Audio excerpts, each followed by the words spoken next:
اے قوم تجھے مل کے اگر ساتھ ہمارا۔ السلام علیکم ناظرین، پروگرام MMA لانچ کے ساتھ آپ کا میزبان حارث عالم آپ کی خدمت میں حاضر ہے۔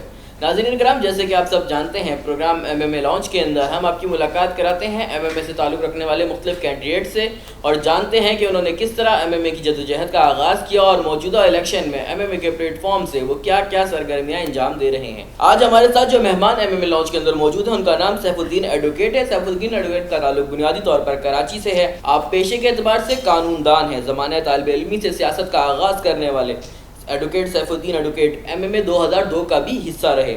قانون دان ہونے کا بھرپور فائدہ اٹھاتے ہوئے اپنے دلائل سے مخالفین کے منہ بند کرنے والے Saif uddin advocate public aid committee Karachi کے صدر بھی ہیں۔ نادرا کے الیکٹرک پانی کے مسئلے پر بھرپور عوامی جدوجہد ان کی شناخت ہے۔ المرکز اسلامی، جسے سینما بنا دیا گیا تھا، اس حوالے سے قانونی جنگ جیت کر اللہ کے حضور سرخرو ہونے والے ایڈوکیٹ سیف الدین آج MMA لانچ کے مہمان ہیں۔ میں ان کو اپنے پروگرام میں خوش آمدید کہتا ہوں۔ السلام علیکم سر۔ وعلیکم السلام۔ خیریت سے؟ الحمدللہ، اللہ کا شکر۔ سر کیسی کیمپین چل رہی ہے الیکشن کے حوالے سے؟ الحمدللہ کوشش کر رہے ہیں اور بڑی اچھی پذیرائی بھی لوگوں سے مل رہی ہے۔ لوگ اصل میں اب چاہتے ہیں کہ حالات تبدیل ہوں۔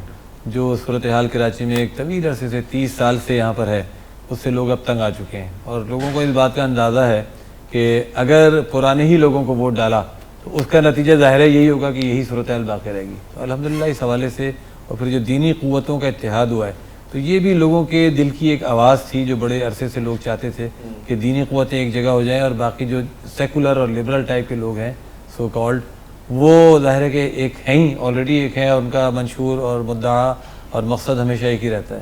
تو الحمدللہ یہ جو ایک بڑا طبقہ تھا دینی، اس کے دل کی آواز ہے متحدہ مجلس عمل، اور انشاءاللہ امید یہ ہے کہ اس کو بڑی پذیرائی ملے گی۔ کچھ اپنے حوالے سے بتائیے گا، اپنے سماجی سرگرمیوں کا، خاص طور پہ سیاسی سرگرمیوں کا بھی آغاز بچپن سے زمانہ طالب علمی سے ہی کر دیا تھا۔ کیا بچپن سے ہی شوق تھا کہ سیاستدان بنوں گا؟ نہیں، بچپن سے سیاستدان بننے کا تو کوئی شوق نہیں تھا، لیکن یہ ضرور ہے کہ بچپن سے یہ ضرور میرا ذہن تھا ہمیشہ سے کہ اجتماعی معاملات میں حصہ لینا چاہیے، اور اسی وجہ سے میں انٹر میں شپ آنرس کالج کے اندر تھا تو وہاں پر اسلامی جمعیت طلبہ کے ساتھ میں نے کام کرنا شروع کیا اور وہاں ناظم بھی رہا میں، اور الحمدللہ وہاں پر جمعیت نے کامیابی حاصل کی۔ قسیم الدین وہاں پر مجھے یاد آتا ہے کہ وہ صدر منتخب ہوئے تھے۔ پھر میں نیشنل کالج آیا تو نیشنل کالج میں جمعیت کے ساتھ رہا، وہاں پر بھی میں ناظم رہا، اور وہاں پھر حسین حقانی صدر بنے ہمارے، اور ایک سال ایک شمیم صاحب تھے، ان کو الیکشن لڑایا، وہ صدر بنے۔ پھر جامعہ کراچی میں میرا داخلہ ہوا 1979 میں نے داخلہ لیا وہاں پر، اور 80 میں ناظم بن گیا۔ تو الحمدللہ وہاں پر 4 الیکشنز ہوئے، اس کے بعد جامعہ کراچی کے اندر 4 سال میں ناظم رہا، اور چاروں سال جمعیت کی یونین منتخب ہوئی۔ لیکن جمعیت کی یونین کا منتخب ہونا یا جمعیت کا جو ہے کامیاب ہونا اصل چیز نہیں تھی اس میں یہ یونینز جو تھیں جس بڑے پیمانے پر طلبہ کی خدمت کرتی تھیں، اس وقت اس کا آج کا طالب علم جو ہے تصور بھی نہیں کر سکتا۔ آج سوچئے کہ جامعہ کراچی کے اندر 100 بسوں کا ایک فلیٹ تھا جو سندھ حکومت نے دیا ہوا تھا، KTC اس زمانے میں کہلاتی تھی، کراچی ٹرانسپورٹ کارپوریشن نام تھا، کیا تھا، 100 بسوں کا فلیٹ تھا جو اسے جامعہ کراچی کو دیا ہوا تھا، جس کو ٹوٹلی ہماری جو ٹرانسپورٹ کمیٹی ہے وہ اس کو مینٹین رکھتی تھی اور اس کو چلانا، اور دن بھر میں ہر آدھے گھنٹے بعد جامعہ کراچی سے یہ پوائنٹ نکلتا تھا، اور ہر آدھے گھنٹے بعد کراچی کے مختلف جگہوں سے جو ہے جامعہ کراچی بسیں چلتی تھیں۔ جامعہ کراچی کا جو طالب علم تھا اس کے لیے یہ کوئی مسئلہ ہی نہیں تھا کہ وہ جامعہ کراچی آئے اور جامعہ کراچی سے جائے۔ اسی طریقے سے پوری جامعہ کراچی کے اندر اور مختلف ایکٹیویٹیز تھیں، یہ کولرز لگانا، اور یہ تو بہت معمولی چیز ہے۔ اس کے علاوہ طلبہ کے لیے کلاسز کا اہتمام کرنا، اور اس کے علاوہ نوٹس کی تقسیم ہے۔ جامعہ کراچی میں جب طالب علم داخل ہوتا تھا اور جب طالب علم نکلتا تھا، اس پورے دورانیے کے اندر طالب علم کو کوئی مشکل درپیش نہیں آتی تھی، کیونکہ جمعیت کے کارکنان جو ہے ہر وقت اس کی امداد کے لیے موجود رہتے تھے۔ یعنی جامعہ کراچی میں جب وہ داخل ہوا تو اس کا فارم بھرنے سے لے کر، اور جب جامعہ کراچی سے وہ فارغ ہوا تو اس کو ڈگری ملنے تک، اس کی ہر چیز کے لیے جامعہ کراچی میں جمعیت کے کارکنان اور یونین جو ہے موجود ہوتی تھی۔ تو اس بڑے پیمانے پر سوشل ورک اور یہ سماجی خدمت، میرے خیال میں اس کا کوئی تصور نہیں پایا جاتا جو اس زمانے کے طالب علم ہی سے جانتے ہیں کہ کیا ہوتا تھا۔ اس وقت جو صورتحال ہے طالب علموں کی، اس میں طالب علم اس کا اندازہ نہیں کر سکتے کہ اس وقت کا طالب علم۔ آپ نے اس وقت اسلامی جمعیت طلبہ سے اپنی عملی سیاست کا ایک طرح سے آغاز کیا، اسٹوڈنٹ یونین کے اندر اور بھی بہت ساری تنظیمیں تھیں، تو جمعیت کو ہی کیوں چوز کیا آپ نے؟ جمعیت کو اصل میں ظاہر ہے کہ میں شروع سے ایک شریف سا اور ایک معصوم سا طالب علم تھا ہمیشہ سے، اور جمعیت ظاہر ہے کہ جس طرح کے لوگوں پر مشتمل تھی وہ الحمدللہ وہ لوگ تھے کہ جو کردار کے حوالے سے، گفتار کے حوالے سے انتہائی شاندار اور معیاری لوگ تھے، اور دوسروں کے مقابلے میں، دوسرے طلباء کے مقابلے میں ایک ممتاز حیثیت رکھتے تھے، اب بھی رکھتے ہیں، اسی طرح کی حیثیت رکھتے ہیں۔ دوسری طرف زیادہ تر لوگ غیر سنجیدہ یا مختلف بری حرکتوں میں ملوث طلباء ہوتے تھے زیادہ تر، اور وہ اپنے آپ کو سیکولر یا لبرل شو کرتے تھے۔ تو ظاہر جمعیت جو ہے اس کے مقابلے میں ایک بالکل ڈیفرنٹ تنظیم تھی، اور میں ہمیشہ جب بھی والدین سے ملاقات میری ہوتی تھی تو آپ یقین مانیں کہ بہت سارے والدین ایسے جو جمعیت کے بڑے مخالف ہوتے تھے۔ ابھی بھی مجھے ایک طالب علم ہمارے آفاق اختر ڈو میڈیکل کالج کے تھے، انہوں نے مجھے بتایا، انہوں نے کہا میرے ابا انتہائی مخالف تھے، لیکن آپ سے ملنے کے بعد جو ہے انہوں نے کہا کہ نہیں اب تم کام کرو جمعیت کا۔ میں نے ہمیشہ والدین کو یہ سمجھایا کہ وہ کام جو آپ لاکھوں روپے دے کر نہیں کر سکتے، اپنے بچے کی تربیت، اپنے بچے کے کردار کی حفاظت، وہ کام جمعیت سر انجام دیتی ہے۔ یہ تو ہے، جمعیت نے بڑے بڑے جو ہے لیڈران پیدا کیے ہیں۔ اگر آپ دیکھتے ہیں پاکستان کی عملی سیاست کی اگر مختصر طور پہ بات کی جائے، آپ نے خود بتایا کہ حسین حقانی جو ہے وہ امریکہ میں جو ہمارے سفیر تھے، وہ اس وقت جو ہے کراچی یونیورسٹی میں اسٹوڈنٹ یونین کے صدر بھی رہے ہیں۔ اس کے بعد شیخ رشید صاحب کی بات کریں، سعد رفیق کی بات کریں، ڈاکٹر عبدالقدیر خان کی بات کریں، یہ سارے وہ لوگ تھے جنہوں نے اسلامی جمعیت طلبہ کے ذریعے اپنی عملی سرگرمیوں کو انجام دی دیا، سماجی سرگرمیوں میں بھی حصہ لیتے رہے۔ مجھے یہ بتائیے گا کہ ایم ایم اے 2002 میں بنی تھی، آپ نے اس وقت ایم ایم اے کے لیے بھی کام کیا تھا، تو کچھ ایکٹیویٹیز کے بارے میں بتائیے گا کہ ماضی کے چروکوں میں کیا رہا۔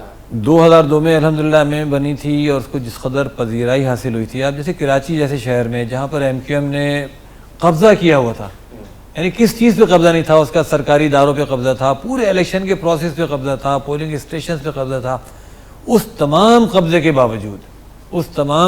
باوجود الحمدللہ کراچی میں ایم ایم اے کو جو پذیرائی ملی تھی، آپ اندازہ کیجئے کہ 5 قومی اسمبلی کی سیٹیں تو ہم جیت گئے تھے، اور جن سیٹوں پر ہم کامیاب نہ ہو سکے تھے، جس پر ایم کیو ایم نے بھرپور دھاندلی کی تھی، وہ سیٹیں تھیں جن میں چند ہزار ووٹ سے ہم رہے تھے۔ یعنی میں جس علاقے میں رہتا ہوں پی سی ایچ ایس میں، اور جو ہماری سیٹ تھی اس زمانے میں عبدالغفار عمر صاحب جو ہے قومی اسمبلی کے لیے کھڑے ہوئے تھے، اور صرف 2100 ووٹ سے ہارے تھے، 2100 ووٹ، اور جبکہ ایم کیو ایم نے ہزاروں ووٹ دھاندلی کے ڈلوائے تھے۔ اور اسی طریقے سے ہمارے جو صوبائی اسمبلی کے کینڈیڈیٹ تھے وہ صرف 1400 ووٹ سے ہارے تھے، جبکہ ایم کیو ایم نے ہزاروں کی تعداد میں جعلی ووٹ ڈلوائے تھے۔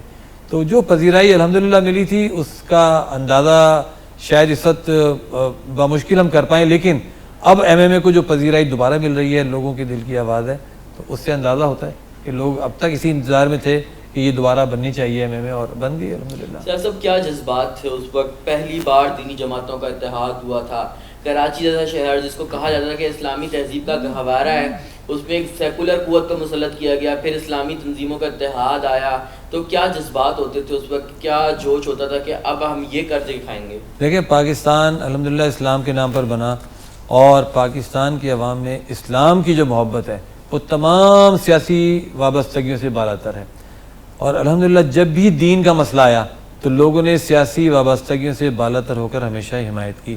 پاکستان میں کوئی بھی اسلامی مہم چلی ہو، ختم نبوت کے حوالے سے چلی ہو، پی این اے کی مہم چلی ہو، آئی جے آئی کی مہم چلی ہو، ہمیشہ لوگوں نے ان مہمات کا ساتھ دیا اور دین کی وجہ سے ساتھ دیا۔ یہ الگ بات ہے کہ پھر مختلف سازشوں کے نتیجے میں ان تحریکوں کو ڈیفیوز کر دیا گیا اور آگے نہیں بڑھنے دیا گیا ان تحریکوں کو۔ پی این اے کی تحریک ایک عظیم الشان تحریک تھی جو نظام مصطفیٰ کے لیے چلی تھی، لیکن اس کا بھی ظاہر ہے ماشاءاللہ لگا کر راستہ روکا گیا اور یہ تحریک بھی ڈیفیوز ہوئی۔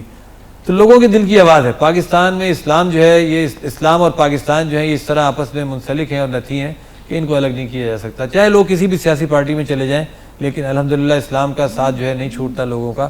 ایم ایم اے کا بھی یہی مسئلہ ہے، اس سے پہلے بھی دینی جماعتیں متحد جب بھی ہوئی ہیں لوگوں نے بھرپور ساتھ دیا۔ ایم ایم اے جب بنی، آپ سوچئے کہ قومی اسمبلی کے اندر جو ایم ایم اے ہے ان کی نشستوں کی تعداد 65 سے اوپر پہنچ گئی تھی، 65 سے اوپر قومی اسمبلی میں متحدہ مجلس عمل کی نشستیں تھیں، اور میں نے جیسا کہ بتایا آپ کو کہ جن نشستوں پر ہم نے شکست کھائی تھی تو وہ بہت ہی کم ووٹوں کے ساتھ، تو بڑا جوش اور جذبہ تھا لوگوں میں اس وقت بھی، لیکن بدقسمتی یہ ہے کہ ایم ایم اے برقرار نہ رہ سکی۔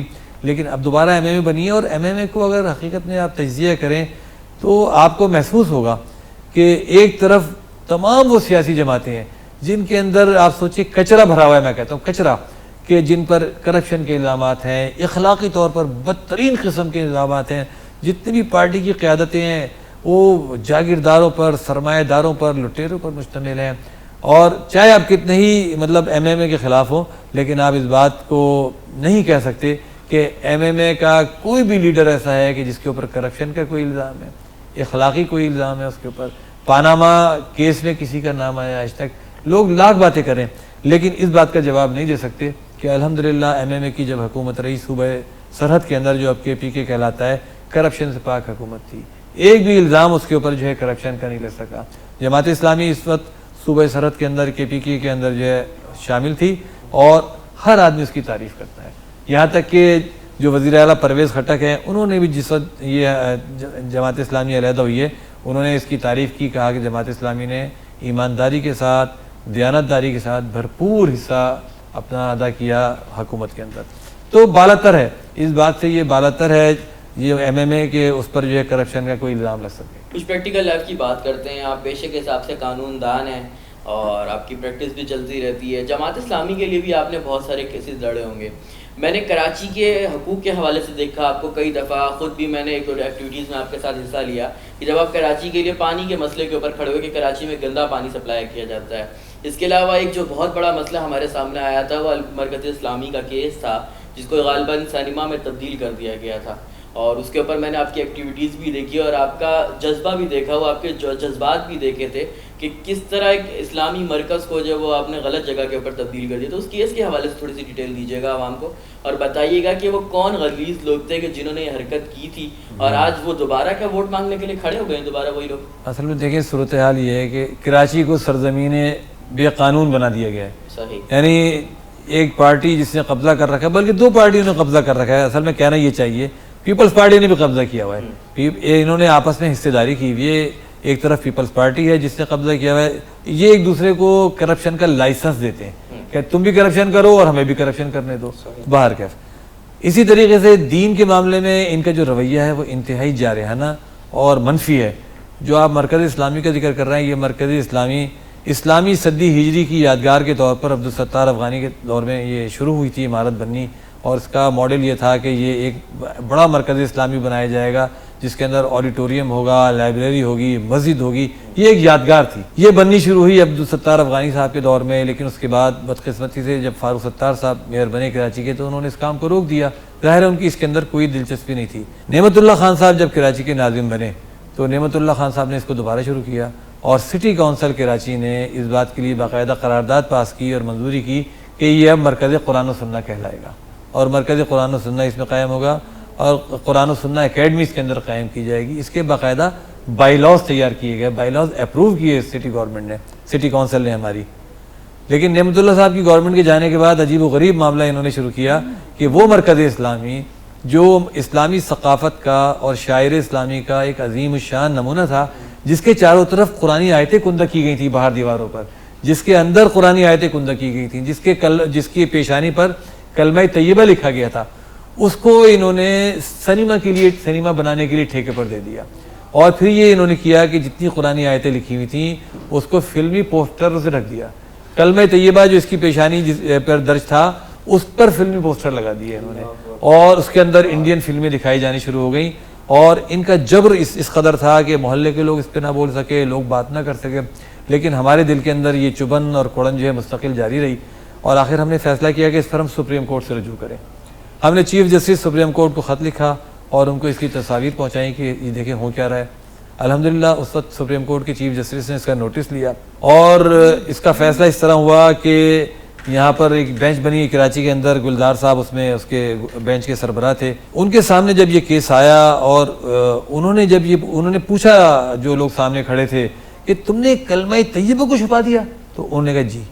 انہوں نے جب اس کا یہ جواب دیا کہ جی کلمہ طیبہ لکھا ہوا تھا اور اس کو ڈھانک دیا گیا ہے، اسی وقت انہوں نے آرڈر پاس کیا کہ فوری طور پر اس عمارت کو بحال کیا جائے، تمام یہ پوسٹرز ہٹائے جائیں، اور بلکہ انہوں نے ساتھ میں یہ آرڈر کیا کہ جو لوگ بھی اس میں ملوث ہیں ان کے خلاف کارروائی کی جائے، ان سب کے خلاف نیب کے اندر کیس بھیجا جائے. الحمدللہ اس کے بعد یہ سارے کے سارے فلم میں نے خود اپنی آنکھوں سے جب دیکھا، آپ یقین مانیں کہ میرے لیے جذبات پہ قابو رکھنا بڑا مشکل تھا. میں دیکھ رہا تھا کہ قرآن، کیونکہ میں اس علاقے میں میرا جانا کم ہوتا ہے، فیڈرل بھی ایریا میں یہاں پر رہتا ہوں نہیں جاتا، میں نے نہیں دیکھا تھا اس کے بعد سے کہ کس طرح اس کو ڈھک دیا گیا ہے. میں نے جب اپنی آنکھوں سے دیکھا جب وہ پوسٹر اتار رہے تھے اور اس کے نیچے سے قرآنی آیتیں نکل رہی تھیں، تو میرا دل کانپ رہا تھا کہ یہ کوئی مسلمان یہ والا کام کر سکتا ہے کہ قرآنی آیتوں کو ڈھانک دے اور اس پہ فلمی پوسٹر لگا دے. اتنا بڑا ظلم انہوں نے کیا تھا. ان کی حکومت میں ہوا تھا اس وقت میر یہ مصطفیٰ کمال اس وقت کراچی کا ناظم تھا اور کیا کہتے ہیں ایم کیو ایم کی ظاہر حکومت تھی، اور یہ جو رضوی صاحب تھے، کیا میں ان کا نام بول رہا ہوں، جو ہمارے ایم این اے رہے ہیں یہاں کے، ان کے بھائی نے یہ ٹھیکہ لیا تھا سنیما قائم کرنے کا. تو اس وقت کے اور سیف عباس اس میں ڈائریکٹر ثقافت تھے سٹی گورنمنٹ کے، وہ اس کے اندر ملوث تھے، انہوں نے یہ ٹھیکہ دیا تھا اور یہ ساری ملی بھگت سے ہوا تھا.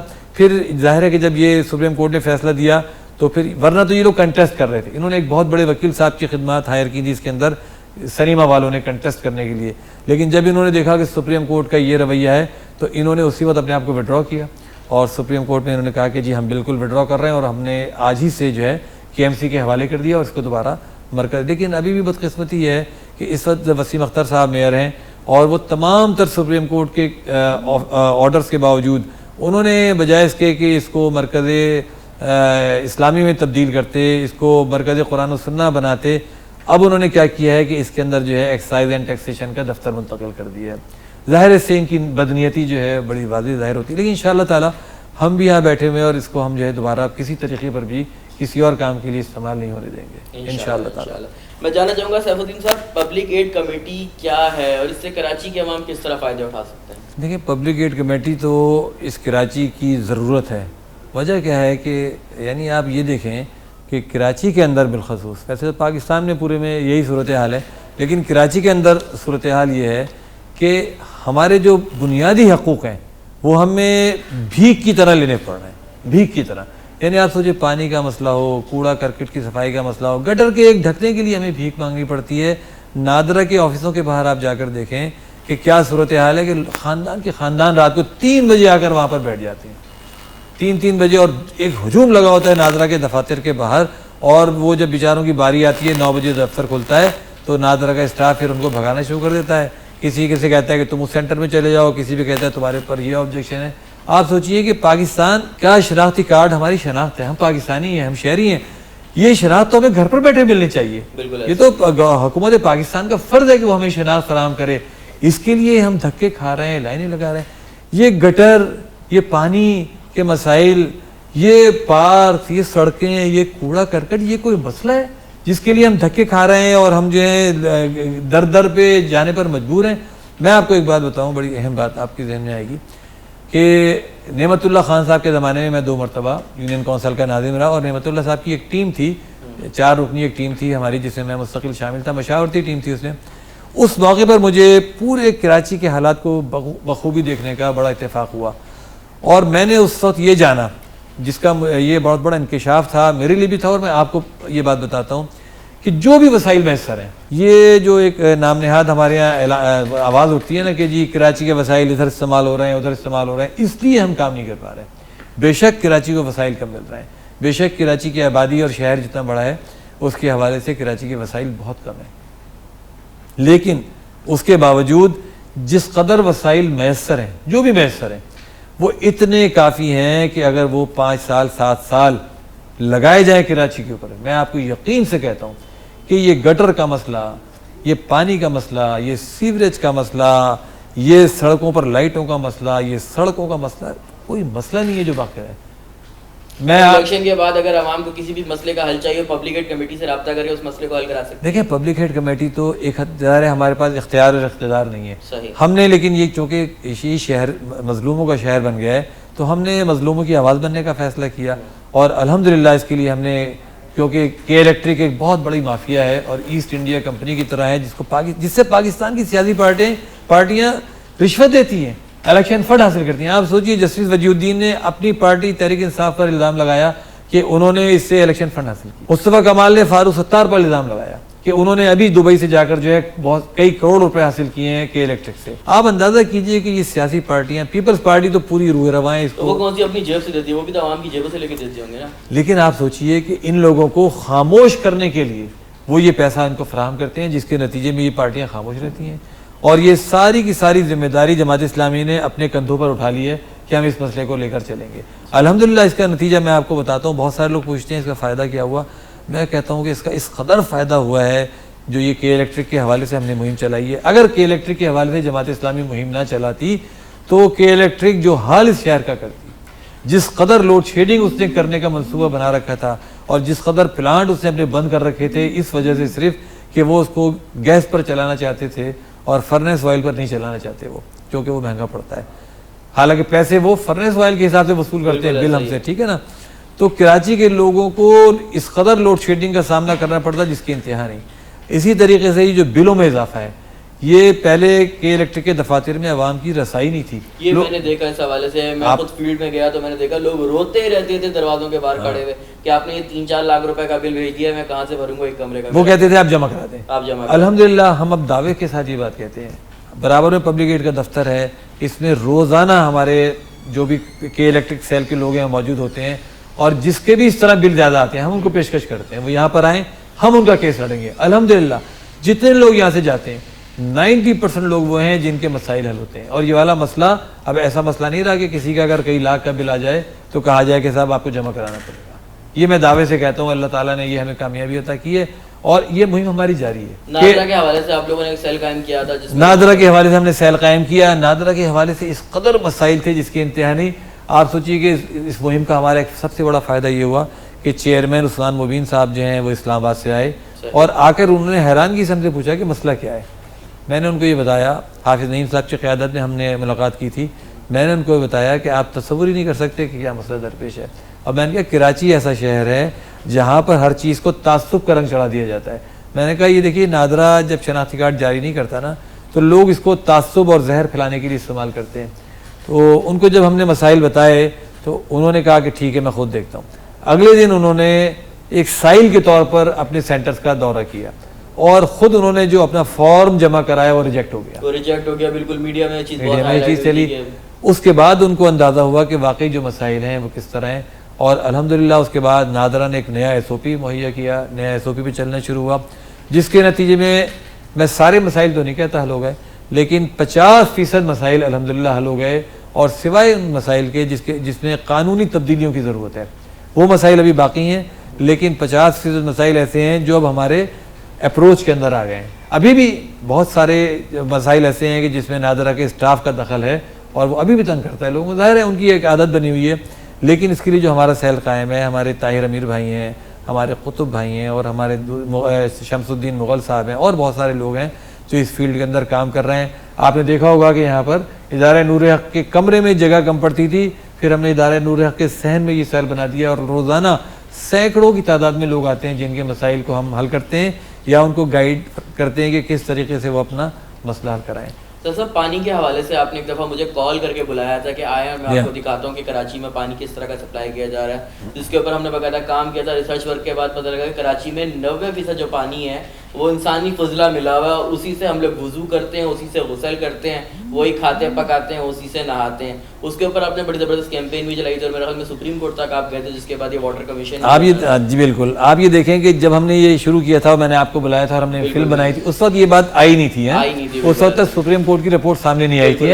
لیکن میں نے آپ کو یہ دکھایا تھا کس طرح پانی کی لائنیں نالوں کے اندر سے گزر رہی ہیں اور گٹروں کے اندر اور ٹوٹی ہوئی ہیں, اور بیچارے جو عوام ہے ان کو یہ نہیں پتا کہ ہم کس طرح کا پانی پی رہے ہیں. ٹھیک ہے, اور اب جب سپریم کورٹ میں یہ رپورٹ داخل ہوئی واٹر کمیشن کی تو یہ سامنے آ گیا کہ 87% پانی کے نمونے جو ہیں ان کے اندر انسانی فضلہ پایا گیا. کس قدر تشویش کی بات ہے. آپ سوچئے کہ بیچارے جو لوگ ہیں اسی سے نہا رہے ہیں, اسی سے وضو کر رہے ہیں, وہی پانی پی رہے ہیں اور اس میں انسانی فضلہ شامل ہے.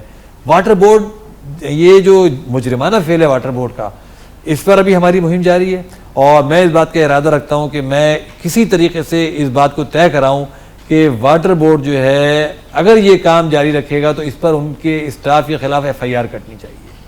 وہ لوگوں کی زندگیوں سے کھیلنے کے مرتکب ہو رہے ہیں, اس کے نتیجے میں لوگوں کی جانیں, اس کے نتیجے میں ہیپاٹائٹس C پھیل رہا ہے, ہیپاٹائٹس B پھیل رہا ہے, بے تحاشا امراض پھیل رہے ہیں. تو یہ مجرمانہ کارروائی ہے. اگر واٹر بورڈ اس بات کے باوجود کہ ان کو یہ پتہ لگ جاتا ہے کہ گندا پانی سپلائی ہو رہا ہے اور وہ نہیں اس جگہ کو ٹھیک کرتے تو ان کے خلاف FIR کرنی چاہیے. ابھی ہماری مہم جاری ہے انشاءاللہ تعالیٰ, اور یہ جتنی بھی چیزوں پر ہماری مہم چل رہی ہے قطع نظر اس کے کہ الیکشن میں کامیابی ہوتی ہے یا اللہ تبارک و تعالیٰ کی جو مرضی ہے ہم اس کے لیے تیار ہیں, لیکن انشاءاللہ یہ جو لوگوں کے حقوق کے حوالے سے جدوجہد ہے یہ ہم نہیں چھوڑیں گے. کراچی تو مسائلستان بن چکا ہے. یہ بات تو ایک بات سمجھ میں آتی ہے, کراچی میں اتنے مسائل ہیں کہ آپ گنتے رہیں تو مسائل ختم نہیں ہوتے. Saif uddin advocate public aid committee Karachi کے صدر بھی, ان کے پاس تمام چیزوں کا ریکارڈ موجود ہے. ان کا کوئی ویژن ہوگا, انہوں نے کوئی پلاننگ کی ہوگی. ان کے پاس ان مسائل کا کیا حل ہے کہ اگر وہ الیکشن جیت کے عوام کے پاس جاتے ہیں تو ان مسائل کو کس طرح حل کروائیں گے؟ دیکھیں الحمدللہ چونکہ میں 2 مرتبہ یو سی ناظم رہا ہوں, اور میری یو سی کے اگر افراد سے جو لوگ بھی اس وقت شعور رکھتے تھے, یعنی بہت سارے لوگ ایسے جو بچے تھے اور جوان میں, ان کو شاید اس کا یاد نہ ہو کیونکہ 10 سال گزر چکے ہیں, لیکن جو بھی لوگ شعور کے عالم میں اس وقت موجود تھے, جوان تھے یا بزرگ تھے, ان سے اگر آپ جا کر معلوم کریں گے وہ سب گواہی دیں گے کہ الحمدللہ 95% سڑکیں, حالانکہ میری یونین کونسل جمشید ٹاؤن کی سب سے بڑی یونین کونسل تھی رقبے کے حساب سے, اور میرے برابر میں جو یونین کونسل تھیں وہ میرے رقبے کے حساب سے 1/5 یعنی 1/5 حصہ تھا ان کا. لائن ذریعے کی یونین کونسل تھیں, چنیسر گوٹ والی. لیکن میں آپ کو دعوے کے ساتھ کہتا ہوں کہ میں نے اپنی یونین کونسل کی 95% سڑکیں نہیں بنوائیں, 95%. اور وہ سڑکیں وہ تھیں جو آج بھی اسی طرح قائم ہے, سوائے سے کہ ان کو توڑ دیا گیا ہے اور ان کو مینٹین نہیں رکھا گیا. کوئی سڑک ایسی نہیں تھی اس پر یہ جو پیلے رنگ کی لائٹیں آج جو سوڈیم لائٹ جنہیں لوگ کہتے ہیں جلتی نظر آتی ہیں, اس کا کوئی وجود نہیں تھا اس وقت.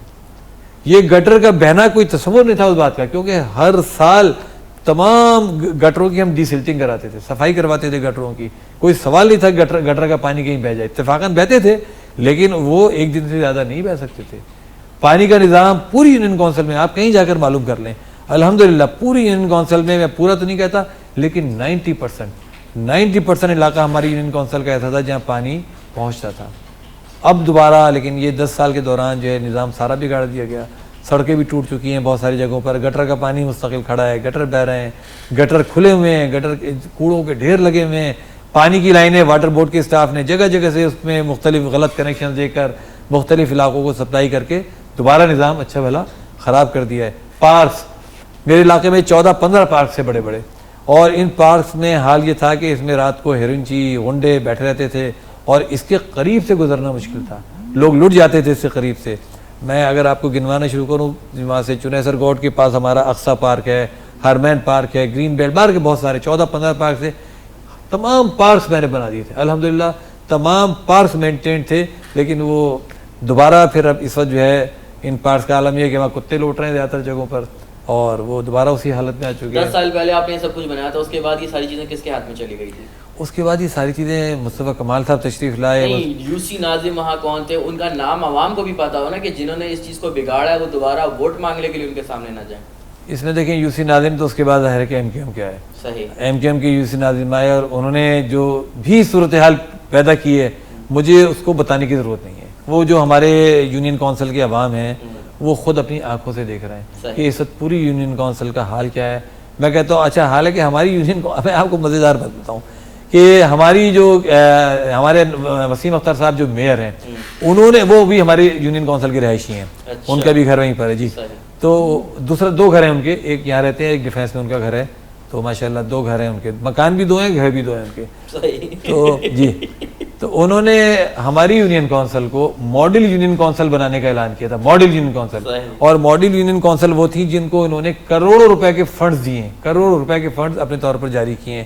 لیکن اگر آپ آج یونین کونسل کا دورہ کریں ماشاءاللہ تو جو حال ہے بدترین حال ہے. اور جو کچھ سڑکیں انہوں نے بنائی ہیں وہ اس طرح بنائی ہیں کہ اس پر کرپشن کی کارروائی ہونی چاہیے, کہ انہوں نے مٹی پر رولر چلا کے اور اس پر جو ہے ڈامر ڈال دیا ہے, جو ایک بارش کی محتاج ہے, ایک بارش کی محتاج ہیں, اور ایک دفعہ گٹر کا پانی کھڑا ہو جائے تو اس کی محتاج ہے. شاید یہی لوگ دعائیں کرتے ہیں کراچی میں بارش نہ ہو, یہی دعائیں کرتے ہیں بارش نہ ہو. اور بس یہ مطلب دل خون کے آنسو اس حوالے سے ہوتا ہے کہ کروڑوں روپیہ اس کے نتیجے میں کھا گئے ہیں لوگ, کروڑوں روپیہ کھا گئے, اور یہ سڑکیں دوبارہ اسی حال میں پہنچ جائیں گی اور لوگ پھر اسی طرح جو ہے گٹروں کے پانی میں اور گڈھوں کے اندر سے گزرنے پر مجبور ہوں گے. مسائل کی بہت بات کر لی, دوبارہ ایم ایم اے کی طرف آتے ہیں. 2002 کے بعد اب 2018 میں دوبارہ ایم ایم اے متحدہ دینی جماعتوں کا جو اتحاد ہے وہ بن چکا ہے. آپ کس نظر سے دیکھتے ہیں اس اتحاد کو, آپ کو کیا لگتا ہے کہ کیا کرنے جا رہے ہیں؟ دیکھیں متحدہ مجلس عمر اور یہ دینی جماعتوں کا اتحاد ہے نا, میں اس کو بڑی سنجیدگی سے لیتا ہوں کہ اس وقت جو ہمارے یہاں صورتحال ہے پاکستان کے اندر, پاکستان میں جو بھی سیاسی جماعتیں اقتدار میں رہی ہیں یا رہ سکتی ہیں, پیپلز پارٹی ہو, مسلم لیگ نون ہو, ایم کیو ایم ہو, یا اب تحریک انصاف بھی اسی نہج پر پہنچ چکی ہے جہاں یہ پارٹیاں ہیں، کیونکہ اس نے ساری پارٹیوں کے کرپٹ لوگ اپنے یہاں جمع کر لیے۔ یہ ساری سیاسی پارٹیاں وہ ہیں جو پاکستان کی نظریاتی شناخت کو مٹانے کے لیے آمادہ اور تیار ہیں۔ امریکہ کے اشارے پر وہ ختم نبوت کا قانون ختم کرنے کے لیے تیار ہیں، وہ امریکہ کے اور یورپی یونین کے اشارے کے اوپر ناموس رسالت کا قانون تبدیل کرنے کے لیے تیار ہیں۔ آپ سوچئے، انتہا یہ ہے کہ اقوام متحدہ کا ایک ادارہ پاکستان سے اس بات کا مطالبہ کرتا ہے کہ آپ زنا بالرضا کو جائز قرار دیں پاکستان میں۔ پاکستان کی حکومت اس مطالبے کو ان کے منہ پر مارنے کے بجائے کہتی ہے جی ہم اس پر غور و خوض کریں گے۔ تو پاکستان کی نظریاتی شناخت مٹانے کے حوالے سے اس وقت انتہائی مشکل درپیش ہے پاکستان کو، اور مجھے یہ خوف ہے کہ اگر ایم ایم اے کے ایک متحد بے کافی ممبران اگر نہ پہنچے پاکستان کی اسمبلی کے اندر تو یہ اس کو روکنا مشکل ہو جائے گا۔ اس لیے پاکستان کی دینی شناخت کے حوالے سے ایم ایم اے کے لوگوں کا بھرپور طریقے پر پہنچنا اسمبلی کے اندر انتہائی ضروری ہے۔ اور مسائل کے حوالے سے میں آپ کو بتا چکا ہوں کہ اگر یہی لوگ آئیں گے، اگر انہی کو آنا ہے تو حالات یہی رہنے ہیں۔ پھر الیکشن کی کیا ضرورت ہے؟ پھر الیکشن کی کیا ضرورت ہے؟ اس وقت حالات پاکستان کے جو ہیں وہ تو ہیں پورے، اور بالخصوص پورے سندھ کے اور کراچی کے جو حالات ہیں وہ سب کو پتہ ہے۔ اگر پیپلز پارٹی اور ایم کیو ایم کو ہی آنا ہے تو اسی حالات کو برداشت کرنا پڑے گا۔ پھر تبدیلی کیسے؟ کے پاس کیا منشور ہے ان تمام مسائل سے نمٹنے کے لیے؟ دیکھیے، ایم ایم اے کے پاس جو ویژن ہے اس میں سب سے پہلی چیز ہماری دیانتداری ہے۔ میں آج بھی یہ بات آپ سے کہتا ہوں کہ صرف دیانتداری کے ساتھ یہ ملکی وسائل اگر خرچ کرنے شروع کر دیے جائیں تو انشاءاللہ العزیز یہ مسئلے نہیں ہیں جن مسئلوں کے لیے پاکستان کے لوگ دھکے کھا رہے ہیں، اور پاکستان کے لوگ جن چیزوں کو بہت بڑی اپنی معراج سمجھ رہے ہیں۔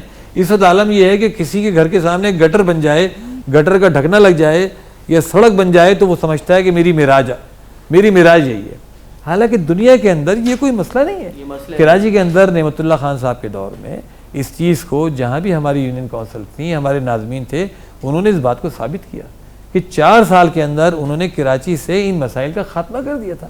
یہ مسئلے کوئی مسئلے نہیں رہتے۔ الحمدللہ ایم ایم اے کے اندر جماعت اسلامی ایک بڑا فیکٹر ہے، جمعیت علماء اسلام ہے، ان کے ساتھ ہمارا اتحاد ہے۔ ہمارا ٹوٹل ویژن وہی ہے جو ہم نے کر کے دکھایا، عبدالستار افغانی صاحب کے دور میں کر کے دکھایا، ہم نے نعمت اللہ خان صاحب کے دور میں کر کے دکھایا، ایم ایم اے کی حکومت جب تھی صوبہ سرحد کے اندر، کے پی کے اندر، ہم نے کر کے دکھایا۔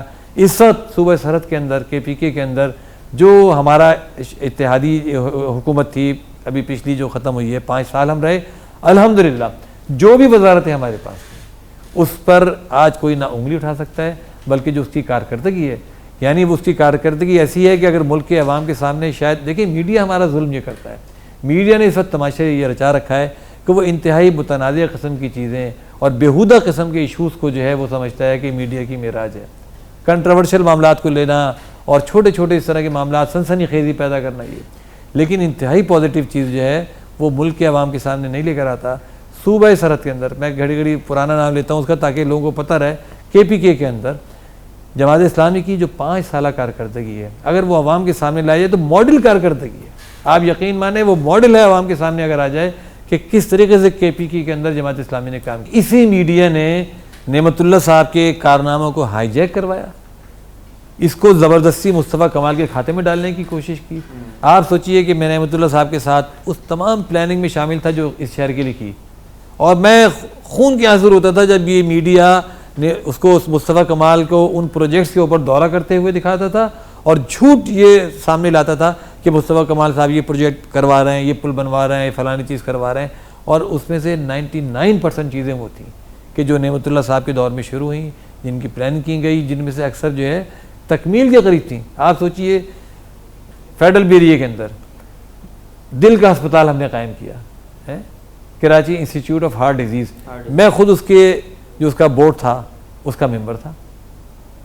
اس کے اندر نعمت اللہ صاحب نے کس قدر محنت کر کے کراچی بھر سے جو بہترین ماہرین تھے وہ جمع کیے، وہ اسپتال چلنا شروع ہوا۔ اس قدر رکاوٹیں، یہ وسیم اختر صاحب اس وقت جو ہے بلدیات کے مشیر تھے صوبائی حکومت کے، انہوں نے اس قدر رکاوٹیں ڈالی، ایک آدمی انہوں نے ہائر نہیں کرنے دیا اس اسپتال کے لیے۔ ہم نے کہا نہ کرنے دیں، ہم نے کراچی کے ہی اسپتالوں سے اسٹاف جمع کر آ کے اور بہت سارے لوگوں کو آنرری طور پر لے کر وہاں پر لگایا، جنہوں نے اس اسپتال میں کام کرنا شروع کر دیا۔ اسپتال چلنا شروع ہو گیا ہے، اس کا افتتاح ہوا باقاعدہ، اس میں آپریشن شروع ہو گئے۔ یہ جو دل میں ڈالنے والا اسٹنٹ ہوتا ہے، نعمت اللہ خان صاحب نے بیرون ملک لوگوں سے بات کی، لوگوں نے ڈونیٹ کیا. مجھے ابھی بھی یاد ہے 8,000 کے قریب اسٹنٹ جو ہے ہمارے یہاں پر پہنچے، جو لوگوں نے رضاکارانہ طور پر ڈونیٹ کروائے وہاں سے. اور بعد میں کیا ہوا، مصطفیٰ کمال صاحب نے دوبارہ اس کا افتتاح کیا، اور اسی میڈیا نے اس جھوٹ کو بتانے کے بجائے کہ یہ شخص کتنا بڑا جھوٹ بول رہا ہے، انہوں نے اس کو یہ دکھانا شروع کیا جی مصطفیٰ کمال صاحب نے قائم کر دیا. اس طرح بہت سارے جو برجز تھے، سڑکیں تھیں، اس کو زبردستی جو ہے مصطفیٰ کمال صاحب کے نام. یہ بن قاسم پارک ہے، معلوم کر لیں بن قاسم پارک کس نے شروع کروایا، کس نے کام، وہ جناب بعد میں مصطفیٰ کمال صاحب کے نام سے موسوم کر رہی. تختیاں بدلتی رہی. سیف الدین ایڈوکیٹ صاحب، آپ کا نظریہ جاننا چاہوں گا، پارٹی کی تبدیلی یا نظام کی تبدیلی؟ دیکھیں پارٹی کی تبدیلی تو حکومت تبدیل ہوتی ہے، پارٹیاں، حکومت میں پارٹیاں تبدیلی ہوتی ہیں، حکومت کے اندر جو نظام ہے وہ وہی رہتا ہے، کرپٹ کا کرپٹ. تو نظام تبدیل ہونا چاہیے یا پارٹیاں تبدیل ہوتی رہیں گی صرف؟ دیکھیں پارٹیوں کی تبدیلی بھی ضروری ہے اور نظام کی تبدیلی بھی ضروری ہے. پارٹیوں کی تبدیلی کے بغیر نظام تبدیل نہیں ہو سکتا. اس وقت میں کہتا ہوں کہ متحدہ مجلس عمل ایک طرف ہے اور پاکستان کی پوری بدماشیاں ایک طرف ہو گئی ہے، صحیح ہے نا. جو دوسری طرف جتنی بھی پارٹیاں ہیں وہ ساری وہ پارٹیاں ہیں جن کو لوگ آزما چکے ہیں، اور ان کو اگر خوردبین سے دیکھنے کی ضرورت نہیں ہے، اس کو اندھا بھی، اگر اندھے کو بھی بتایا جائے کہ اس پارٹی میں یہ لوگ شامل ہیں تو وہ کہے گا یہ تو کرپٹ ترین لوگوں کی پارٹی ہے. پاکستان کی جتنی بڑی پارٹیاں ہیں ان میں سے ان کے افراد کے نام اوپر سے لے کر نیچے تک آپ دیکھ لیجئے کہ کرپٹ ترین لوگ، بدماش ترین لوگ، قرضے لینے والے، قرضے کھانے والے، پاناما لیکس کے اندر نام، ادھر نام، دنیا کی بدترین چیزوں کے اندر، سارے اخلاقی مسائل کے اندر ان کے نام، سارے لوگ اس پر مشتمل ہیں. ایک طرف ایم ایم اے، کسی پر کوئی بد اخلاقی کا الزام نہیں ہے، کسی کے اوپر کوئی کرپشن کا الزام نہیں ہے. تو جب تک ان پارٹیوں کو لوگ اقتدار میں لاتے رہیں گے تو نظام بھی تبدیل نہیں ہوگا. پارٹیوں کی تبدیلی ضروری ہے اور پارٹی کی تبدیلی سے ہی نظام ہے. جو لوگ کرپٹ ہیں وہ کبھی بھی ایسا دیانتدارانہ نظام نہیں لا سکتے. ان سے توقع کرنی بالکل ایک احمقانہ وہ ہے، خیال ہے کہ یہ لوگ جو ہیں کبھی بھی نظام کو بدل سکتے ہیں. آج تک 4 5 6 مرتبہ یہ لوگ حکومت میں آ چکے ہیں، حالات تو وہی کے ہوئے رہے. بہرحال کراچی میں تو مجھے نظر آتا ہے کہ سیف الدین ایڈوکیٹ، حافظ نعیم الرحمان اور جماعت اسلامی کی ٹیم کا جو مقابلہ ہونے جا رہا ہے وہ کے الیکٹرک سے ہونے جا رہا ہے، کیونکہ ساری پارٹیاں تو وہاں سے فنڈنگ لے کے اپنی کیمپین چلا رہی ہیں. آخر میں اپنے حلقے کی عوام کو کیا میسیج دینا چاہیں گے؟ اپنے حلقے کی عوام کو یہ میسیج دینا چاہوں گا کہ وہ اس پورے معاملے کو انتہائی سنجیدگی کے ساتھ لیں. میں جہاں بھی جاتا ہوں لوگوں سے کہتا ہوں کہ یہ الیکشن جو ہیں یہ کوئی غیر سنجیدہ اور اس طرح کا معاملہ نہیں ہے کہ جس میں حصہ لیا جائے یا نہ لیا جائے، دونوں برابر ہیں. میں لوگوں سے یہ درخواست کرتا ہوں کہ اس معاملے کو انتہائی سنجیدگی کے ساتھ لیں. نہ صرف اپنا ووٹ ڈالنے کی کوشش کریں، نہ صرف اس پیغام کو خود تسلیم کریں، بلکہ باقی لوگوں تک اس پیغام کو پہنچائیں کہ اگر تبدیلی لے کر نہ آئے، اگر یہی لوگ دوبارہ اقتدار میں آ گئے تو کراچی کی صورتحال بدلنے کا تصور بھی محال ہے. اگر یہی لوگ دوبارہ اسمبلیوں کے اندر پہنچ گئے تو انہی لوگوں نے حکومت بنانی ہے. یہ جو ووٹ ہے، اس ووٹ کے ذریعے 5 سال میں ہم کو اب یہ موقع ملا ہے کہ ہم اپنی قسمت بدل لیں، اپنی قسمت کو بہتر بنا لیں. لیکن اگر 5 سال کے بعد بھی ہم نے دوبارہ اس چیز کو غیر سنجیدگی سے لیا، انہی لوگوں کو ووٹ ڈال دیا یا اپنے ووٹ کا استعمال نہ کیا یا لوگوں کو ووٹ کے غلط استعمال سے نہ روکا، تو حالات کی تبدیلی کا تصور بھی محال ہے. کوئی تبدیلی نہیں آ سکے گی. یہی گٹر بہتے رہیں گے، یہی گندا پانی لوگ پیتے رہیں گے، یہی سڑکیں ٹوٹی رہیں گی، یہی کوڑوں کے ڈھیر لگے رہیں گے اور پوری کراچی میں یہی صورتحال باقی رہے گی. بہت شکریہ سیف الدین صاحب. Best of luck for election. I am Pakistani and I am ready for 2018 election. M M launch سے فی الحال اتنا ہی. اپنے میزبان حارث عالم کو اور ہماری پوری ٹیم کو اجازت دیجیے. اللہ حافظ. اے قوم تو دے مل کے اگر ساتھ ہمارا